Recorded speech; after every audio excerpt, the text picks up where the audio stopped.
I can tell you something really cool about the chickens and breeds. Yeah. So I have 2 of these tractors.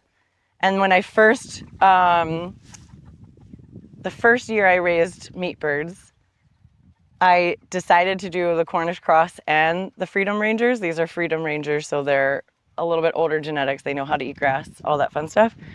But on the economic sense, because even though I said these things aren't a business, I do know my cost of production.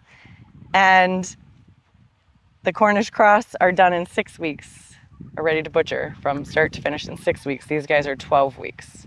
So the money and the numbers made total sense of like 6 weeks less time, well, or 6 weeks more time, 6 weeks more of food. And these guys are about 4.5 pounds in the package, butchered. The white birds are 6 pounds in the package. So literally this meat is twice as expensive. Mm-hmm. If I was going to a farmer's market and trying to sell my chicken to someone, how do you ever talk about those economics with someone for them to understand that?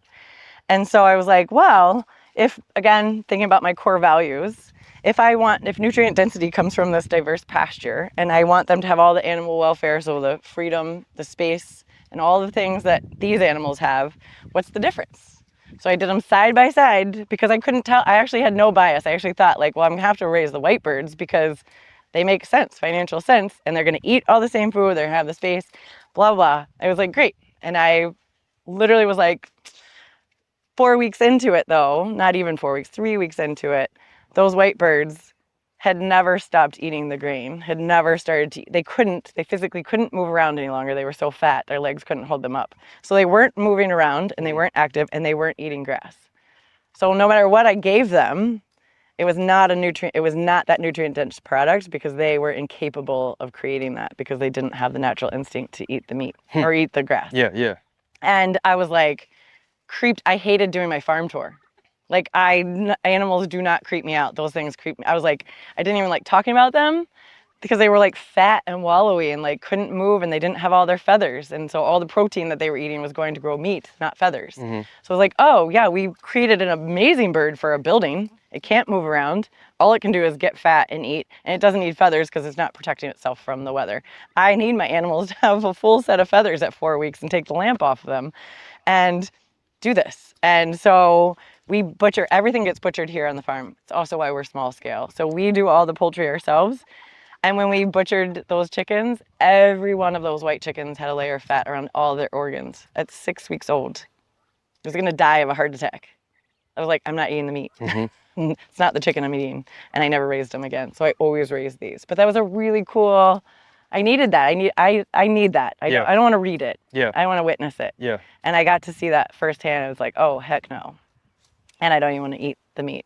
I don't need it tested. I know it wasn't as nutrient dense because they didn't eat the stuff that creates the nutrient density. The omega-3s were not high. These are. So it's been kind of fun and I don't mind. It's like, that's twice as expensive. Tough luck. It's twice as good for you. Well, the whole just economics too of food is just all jacked up. Yeah. Because for a lot of reasons, but yeah, it's just very jacked up. And the fact that how little we spend on food. I mean, I always find it hilarious too. Americans always talk about Europe and how great their food is and everything. They also spend double, triple more than we do on food. Right. And they don't ever realize that. No, exactly. And they're also way more connected to their food and all, but it's marketed to us that way and it's taught that that's how we're supposed to do it. Yeah, that's also true too. The whole marketing. And it's subsidized, like list all those 100 layers of your onion are in there. But if you change that consumer mindset to that will shift that. Because now this stuff is available. I started doing this for myself because I couldn't find this. There are other me's out there. You can find this. Mm-hmm. Maybe not in the grocery store, which is a good thing. But you can find this. Versus 10 years ago, you couldn't find this.